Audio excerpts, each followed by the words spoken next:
Hello there, welcome to Social Guidance. In this video, I will show you how to create carousel in Canva. So for this, we need to customize our size first. So create the width of 3450 and height of 1080 and then click on create design. So a page will open up like this. Now click on file and now click on settings. From there, you need to click on show rulers and guides. Here you need to create 4 sections by using ruler and guides. Make sure to give equal spacing each. Now I will add text here. So click on text and here I will just type Instagram post and adjust it in the first section. Then go to elements and search for square. Here you need to choose a frame.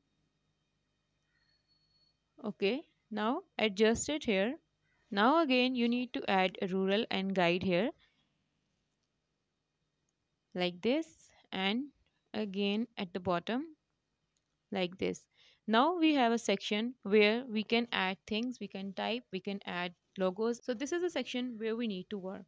Now if I go to text and add text for the second portion, in the same way for third and fourth portion. Now we added text. You can also add any logo or element from here. So let's add a model face here.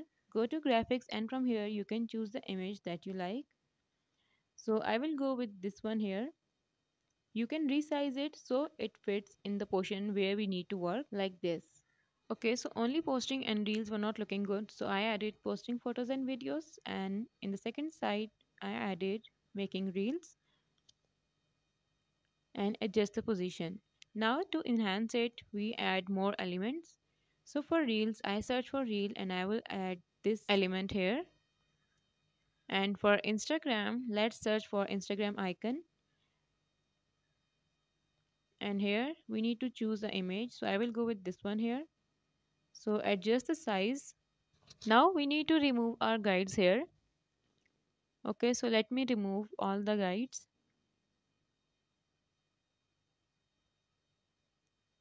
And here your carousel is ready. In this way you can create carousel on Canva. If this video helped you, leave a like on the video and make sure to subscribe us. Thank you for watching. Bye.